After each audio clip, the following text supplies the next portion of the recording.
Bill pass नहीं होने इसके लिए हमको जहां तक जाना पड़ेगा हम लोग जाएंगे, क्योंकि ये लोग हमारा प्रॉपर्टी है और आपका प्रॉपर्टी होता तो इससे पहले 70 साल की सरकार थी, कांग्रेस की सरकार थी, वो लोग ने इस पे क्यों नहीं राय किया? अभी आप क्यों कर रहे हैं? ये आप लोग एक साजिश है, साजिश का एक पॉलिसी चला रहे हैं। ये पॉलिसी हम लोग कभी नहीं होने देंगे, ना होगा। जहां तक हमारे अकाबिर जाएंगे वहां तक हम लोग भी जाएंगे, जहां तक हमको लड़ना पड़ेगा हम लोग लड़ेंगे अपने हक के लिए। उलमा कराम की बात सुनने के बाद ये सिर्फ मुसलमानों की जायदाद है जो हमारे बाप दादा या हमारे बड़े दुनिया से गए, उन्होंने अल्लाह के नाम पर वक्फ कर दिया, समझ गए। अब वो खालिस अल्लाह के लिए है। हमारे ये दीन का मसला है, हमारे ईमान का मसला है। इस वक्फ के ऊपर हम लोगों की चाहे जैसी भी कुर्बानी देनी होगी हम लोग देने के लिए तैयार हैं। और हाँ इंशाअल्लाह, और उलमा कराम जहाँ कहेंगे, जिस जगह कहेंगे हम लोग जाने के लिए तैयार हैं। जो है आज 2 दिन से जंतर मंतर पे प्रदर्शन कर रहे हैं, मैं उस सबको सबसे पहले मैं शुक्रिया अदा करना चाहता हूँ। इंडिया गेट पर जो मुसलमानों की तादाद लिखी गई है बहुत कम है, समझ गए। असल मुसलमानों ने कुर्बानी दिया है शुरू से अभी तक, 200 साल तक मुसलमानों ने कुर्बानी दिया। उसके बाद इस देश को बचाया, खून पसीने से सींचा है। इस देश को किसी भी कीमत पर हम लोग टूटने नहीं देंगे, बचने नहीं देंगे, और सब मिलकर रहेंगे हिंदू मुसलमान। अस्सलाम वालेकुम दोस्तों, अभी कोहराम मच रहा है, इसलिए हमारे वक्फ बोर्ड के ऊपर जो अभी हालात चल रहे हैं और हमारे भाइयों ने प्रदर्शन किया है जंतर मंतर पे, तो उस पे अभी कुछ साथी हैं हमारे पास, उनसे सवाल करते हैं वक्फ बोर्ड के ऊपर क्या इनका राय है, पूछते हैं। आइए। देखिए, जो अभी जंतर मंतर पे जो प्रदर्शन चल रहा है, हमारे जितने भी अकाबिरीन है उस सबका हम तहे दिल से शुक्रिया अदा करना चाहते हैं, क्योंकि ये इसके साथ हम भी उनके साथ खड़े हैं।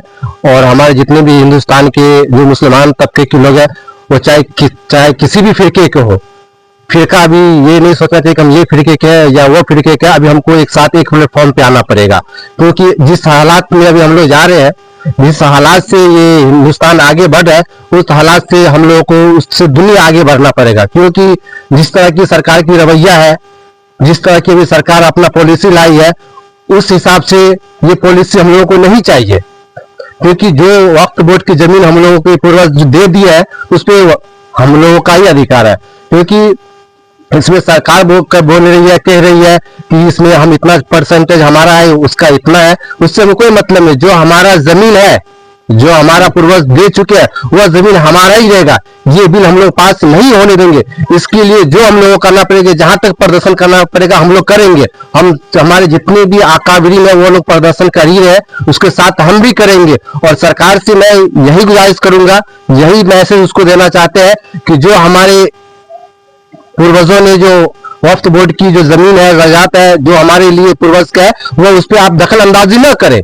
क्योंकि इससे पहले भी सरकार थी 70 साल, उन्होंने तो ऐसा नहीं किया कि वक्फ बोर्ड के लिए वो इतना ये दो, इतना ये दो। क्योंकि आप एक माहौल बनाना चाहते हैं कि एक अलग तबके में जाना चाहते हैं, वो अभी हम खुल के आपको बताना चाहते हैं। ऐसा नहीं होना चाहिए। वक्फ बोर्ड हमारा प्रॉपर्टी है, उस पर कोई अपना पर्सनल वक्फ बोर्ड पे कोई ये नहीं कर सकता है। हमारे अकाबिरीन जितने भी हजरात जंतर मंतर पे प्रदर्शन कर रहे हैं, उसके साथ हमारे जमेला बाजार के जितने भी नौजवान है, सब उसके साथ हम लोग खड़े हैं। चाहे हम लोग को जहां जाना पड़े, जो करना पड़े, इसके लिए हम लोग पीछे नहीं हटेंगे।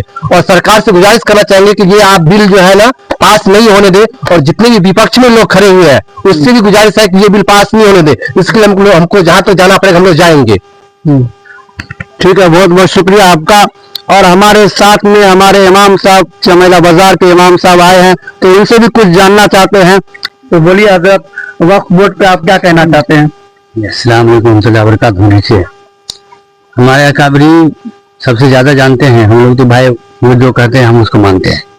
लेकिन जहाँ तक बुजुर्गान दीन और लोगों की उलमा कराम की बात सुनने के बाद ये सिर्फ मुसलमानों की जायदाद है जो हमारे बाप दादा या हमारे बड़े दुनिया से गए, उन्होंने अल्लाह के नाम पर वक्फ कर दिया, समझ गए। अब वो खालिस अल्लाह के लिए है। हमारे ये दीन का मसला है, हमारे ईमान का मसला है। इस वक्फ के ऊपर हम लोगों की चाहे जैसी भी कुर्बानी देनी होगी हम लोग देने के लिए तैयार हैं। और हाँ इंशाअल्लाह, और उलमा कराम जहाँ कहेंगे, जिस जगह कहेंगे हम लोग जाने के लिए तैयार हैं। जी। और हम लोग ये बोलना चाहते हैं खास तौर पे हमारी सरकार से कि आप जितना भी एड़ी चोटी का जोर लगा रहे, ये बिल पास नहीं होने, इसके लिए हमको जहां तक जाना पड़ेगा हम लोग जाएंगे, क्योंकि ये लोग हमारा प्रॉपर्टी है और आपका प्रॉपर्टी होता तो इससे पहले 70 साल की सरकार थी, कांग्रेस की सरकार थी, वो लोग ने इस पे क्यों नहीं राय किया? अभी आप क्यों कर रहे हैं? ये आप लोग एक साजिश है, साजिश का एक पॉलिसी चला रहे हैं। ये पॉलिसी हम लोग कभी नहीं होने देंगे, ना होगा। जहां तक हमारे अकाबिरीन जाएंगे वहां तक हम लोग भी जाएंगे, जहां तक हमको लड़ना पड़ेगा हम लोग लड़ेंगे अपने हक के लिए। हम हर एक आदमी के साथ में साथ है। अल्लाह ताला जो हमारे अकाबिरीन को आगे बढ़ाए उसके पीछे पीछे हम हर एक कदम पे चलेंगे, हम कहीं पीछे नहीं हटेंगे इंशाअल्लाह। तो आइए कुछ और साथी से जानना चाहते हैं, तो इसके ऊपर आप क्या कहना चाहेंगे? देखिए, सबसे पहली बात तो ये है कि वक्फ तरमीमी बिल जो है ये वक्फ का मसला है। ये हमारे उलमा कराम जो है और खास करके मुस्लिम पर्सनल बोर्ड जो है, ये हमारे जो है अकाबिरीन जो है आज 2 दिन से जंतर मंतर पे प्रदर्शन कर रहे हैं।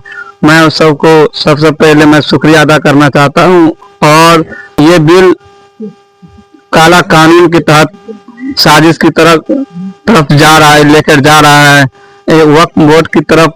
हमारे जो जमीन को वक्फ कर दिया गया अल्लाह के नाम पे, वो जमीन को हड़पना चाहता है, इसमें जो है साजिश करना चाहता है। जी बहुत बहुत शुक्रिया। ठीक है, तो और कुछ कहना चाहेंगे? इसमें जो है सरकार की रवैया यही है कि इस देश को, मुल्क को बांटना चाहती है कि बांट जाए, मुसलमान कहीं और चले जाए, कि हम लोग इस मुल्क के नहीं है क्या? इस मुल्क में जितने उनका हक है उससे ज्यादा हम लोगों का हक है। क्योंकि सही बात, पहले से हम लोग सुनते आ रहे हैं कि हमारे अकाबिरीन जो है इस देश के आजाद कराने के लिए बहुत बड़ी कुर्बानी दी है। तो सरकार को थोड़ा पिछले तबके के लिहाज से भी सोचना चाहिए कि पिछले जो हमारे देश जो लड़ाई लड़ी थी उसमें जो आजाद हुआ था उसमें कोई एक ही धर्म के लोग नहीं थे, पूरे हिंदुस्तान के लोग थे। उस समय भाईचारा था, अभी भाईचारा का कोई नामो निशान नहीं है। ऐसे माहौल बना रहे हैं ये लोग, ऐसे माहौल में बनने के लिए पक्षपात वाली बात कर रहे हैं। ऐसा नहीं होना चाहिए, बिल रिजेक्ट होना चाहिए और रिजेक्ट करवा के रहेंगे हम लोग इंशाअल्लाह। आजाद कराने में उलमाए कराम की बहुत कुर्बानी है, बल्कि उलमाए कराम ने इस देश को खून पसीने से सींचा है। जब अंग्रेज के खिलाफ जंग आजादी का ऐलान हुआ था तो पानीपत के मैदान से पाकिस्तान के सरहद बालाकोट तक कोई पेड़ ऐसा नहीं था जिसमें उलमाए कराम और फर्ज कराम की लाश न लटकी हो। समझ गए? लाखों कुर्बानियां हैं। वो तो इंडिया गेट पर जो मुसलमानों की तादाद लिखी गई है बहुत कम है। समझ गए? असल मुसलमानों ने कुर्बानी दिया है शुरू से अभी तक। 200 साल तक मुसलमानों ने कुर्बानी दिया, उसके बाद इस देश को बचाया है, खून पसीने से सींचा है। इस देश को किसी भी कीमत पर हम लोग टूटने नहीं देंगे, बचने नहीं देंगे और सब मिलकर रहेंगे हिंदू मुसलमान। इंशाअल्लाह।